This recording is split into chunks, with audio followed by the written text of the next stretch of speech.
Nah, saudara, apakah ada substansi tentang lingkungan hidup dan pembangunan yang rakyat bisa dapatkan atau sepenuhnya debat semalam adalah gimmick? Kita berbincang dengan jurnalis dan filmmaker bertema lingkungan dan masyarakat dari Watchdog Documentary, Dandi Dwi Laksono. Mas Dandi, Selamat siang, Mbak Bella. selamat siang Mas Dandi.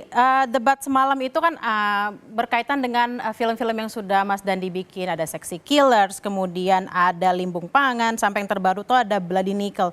Menurut Mas Dandi, semalam itu sampai pada substansi yang bisa mencapai pada kebijakan-kebijakan publik nggak? Sebenarnya secara historical ya, belum pernah ada debat capres dan cawapres yang lebih detail dari ini. Jadi sebenarnya kita sudah maju dalam hal elaborasi isunya. Debat Jokowi dan Prabowo 2019 itu ya kita sama-sama tahu itu eh, nggak ada yang masuk detail. Semuanya jualan jargon ya. Pak Jokowi jualan drone, tol laut gitu ya, narasi-narasi besar ya.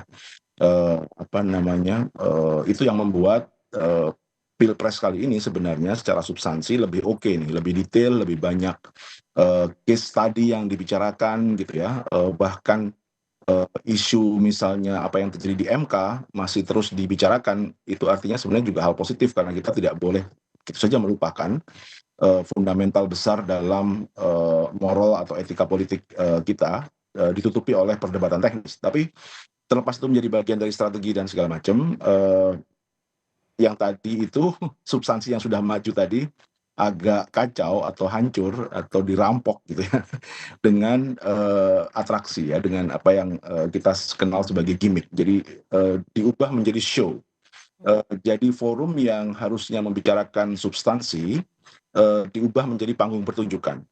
Nah, ini yang menurut saya kita agak kehilangan, bahkan kehilangan besar ya, karena memang rupanya targetnya adalah justru untuk strategi kampanye pasca debat. Jadi tidak benar-benar all out uh, menyampaikan pendidikan politik menggunakan forum debat, tetapi menggunakan forum debat sebagai panggung kampanye pasca debat.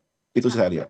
Nah, kalau tadi ada beberapa istilah-istilah baru nih Mas di debat semalam itu seperti ini, seperti transisi energi seperti greenflation atau lithium ferrofosfat. Nah, sebenarnya masyarakat tuh dengan adanya debat semalam dan kemudian istilah-istilah itu dibawa dalam debat, masyarakat jadi aware nggak sih sebenarnya sama permasalahan utamanya? Secara nggak langsung di beberapa segmen masyarakat terjadi rangsangan untuk mengelaborasi knowledge baru ya, termasuk nggak cuma Gibran, saya pikir Cak Imin juga ngomong soal bioregional gitu ya. Bagaimana sebuah daerah asumsi atau ideologi pembangunannya atau paradigma pembangunannya didasarkan pada kekuatan lokal yang dimiliki dari si bioregion itu. Papua yang nggak mungkin dijadiin lumbung beras, sementara mereka basis antropologinya makan sagu misalnya. Itu konsep bioregion. Nah, istilah-istilah ini merangsang orang di beberapa kalangan untuk memang berusaha catch up mengikuti diskusi ini ya. Terlepas disampaikan dengan cara yang kontroversial, tapi kalau ngomong efek tidak langsungnya ya kita jadi literate, nambahlah literasi kita. Tetapi cara deliverynya, cara merangsang untuk orang meliterasi ini justru saya khawatir justru mereduksi tujuan literasi itu sendiri. Jadi akhirnya nanti orang akan skeptis dengan konsep-konsep atau ide-ide ketika ini dibicarakan di panggung politik karena akan dianggap hanya sebagai sarana untuk jebakan-jebakan atau sarana untuk mempermalukan, untuk menunjukkan bahwa dia sedikit lebih tahu walaupun sebenarnya nggak tahu, cuma karena dipakai untuk show. Jadi orang diprovok dengan istilah yang dia sendiri mungkin juga baru belajar beberapa jam sebelumnya, di feeding sebelumnya juga gitu ya, nggak benar-benar nguasain. Coba kalau misalnya kita copot saja bagian ini ya, kita bikinkan sebuah podcast khusus gitu ya, seberapa kuat misalnya Cak Imin bisa mengelaborasi bioregional, atau berapa kata yang bisa dihasilkan Gibran ketika ngomongin lithium ferrofosfat gitu ya, sementara dunia sudah ngomongin sodium ion sebenarnya gitu ya. Jadi jangankan dia kan membuli nikel masih relevan nih, lu jangan bilang lithium yang relevan. Enggak lah, dunia bahkan sekarang sudah ngomongin bukan perdebatannya bukan antara nikel dengan lithium, tapi sudah lithium dengan sodium gitu. Bahkan Gibran sendiri juga sudah ketinggalan jauh sebenarnya gitu. Jadi yang saya maksud adalah mereka hanya menggunakan ini untuk benar-benar untuk memenangkan perdebatan. Jadi tidak ada agenda untuk membangun sebuah pendidikan politik atau komunikasi politik atau standar berbudaya politik yang baru yang berbasis kepada isu dan pilihan-pilihan rasional. Karena kita kan baru saja selesai dari episode Pilkada DKI yang sangat sentimental identitas. 2009 juga masih sentimental identitas ditambah dengan bahkan isu komunisme, kebangkitan PKI dan segala macam. Eh, di Pilpres kali ini kita agak mending lah ya, level of conversation-nya itu agak agak mendingan, tapi ya tadi itu dirusak oleh kepentingan untuk memenangkan strategi pemilu secara instan, bukan memanfaatkan momen Pilpres ini menjadi bagian dari panggung pendidikan politik kita. Nah kalau tadi misalnya pembahasannya memang sebenarnya agak ketinggalan tapi agak lebih mendingan karena lebih maju soal lithium ferrofosfat dan teman-temannya. Nah kalau misalnya masyarakat adat nih Mas, sebenarnya semalam kan juga sempat disinggung soal masyarakat adat nih. Nah bagaimana Mas Dandi melihat isu soal masyarakat adat? Iya, isu semalam ini masyarakat adat, lingkungan, pedesaan, apa namanya, energi, sebenarnya secara umum adalah semua yang menjadi rapor merah dari pemerintahan Presiden Joko Widodo ya. Tentu kalau rapor birunya ya infrastruktur, bandara begitu ya, proyek-proyek strategis nasional, bansos, bagi-bagi sembako itu raport-raport biru lah ya. Tapi di sisi raport yang biru itu implikasinya adalah rapor merah yang semalam kita bicarakan sebenarnya.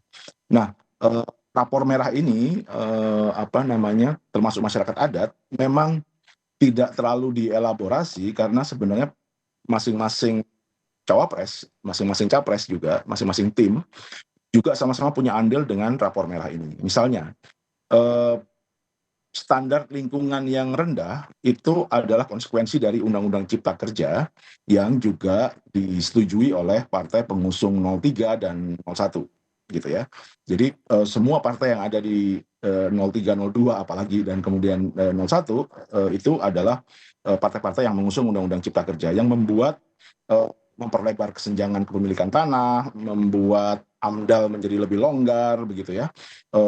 Kemudian Undang-Undang Minerba misalnya, di mana partai-partai semua 3 capres ini juga menjadi bagian dari mesin legislasinya, itu juga membuat kriminalisasi warga karena menentang penambangan dianggap menentang menolak pertambangan dianggap menentang pertambangan dan itu bisa menjadi delik kriminal begitu ya. Ini yang membuat 133 kasus pembela lingkungan termasuk warga adat sepanjang 5 tahun terakhir ini muncul ya, 13 diantaranya mati gitu.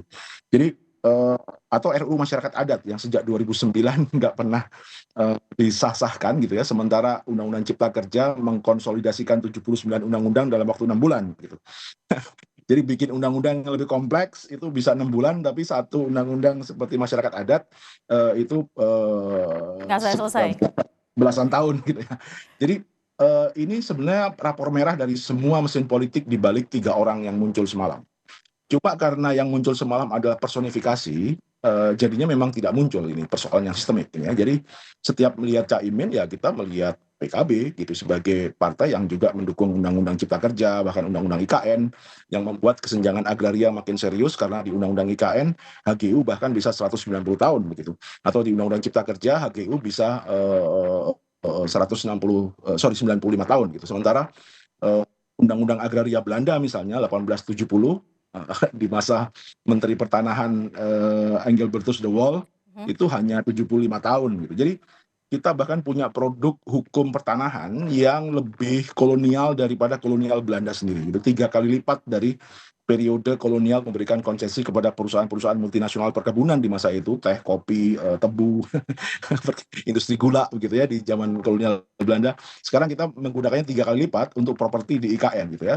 Dan untuk Undang-Undang Cipta Kerja kita ada HGU yang 90-an tahun untuk sawit dan batu bara. Jadi sebenarnya sama saja, bahkan tadi berlipat ganda ketidakadilan agrarianya justru oleh produk-produk legislasi yang diproduksi oleh mesin politik dari ketiga capres. Cuma ya karena 02 misalnya kalau mau menyerang pakai instrumen ini sebenarnya dia akan lebih punya amunisi walaupun tentu backlash kalau dia lebih besar ya. Betul, Jadi betul. karena sama-sama pegang kartu, sama-sama tahu akan backlash misalnya, Kalau misalnya kalau 01 terlalu ngegas, yang akan kena ya Menteri Lingkungan Hidup Nasdem kan, karena semua deforestasi yang disebutkan angkanya itu oleh Profesor Mahfud misalnya, itu ya, gatekeeper-nya adalah Siti Nurbaya kan gitu kan, menterinya Nasdem gitu.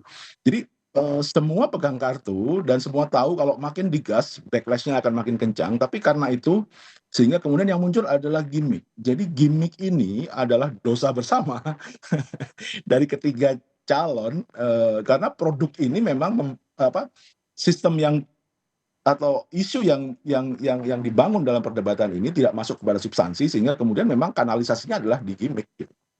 Ini kan begitu banyak masalah yang berkumpul gitu ya, pelik masalahnya, bukan hanya banyak doang, tapi juga eh, apa ya namanya, tumpang tindihnya banyak dan pemainnya juga banyak. Nah, semoga mungkin kita masih punya harapan ke depannya di pemerintahan yang baru mungkin akan ada niat-niat baik untuk memperbaiki ini semua. Terima kasih Mas Dandi Laksono atas waktunya, sehat-sehat selalu Mas.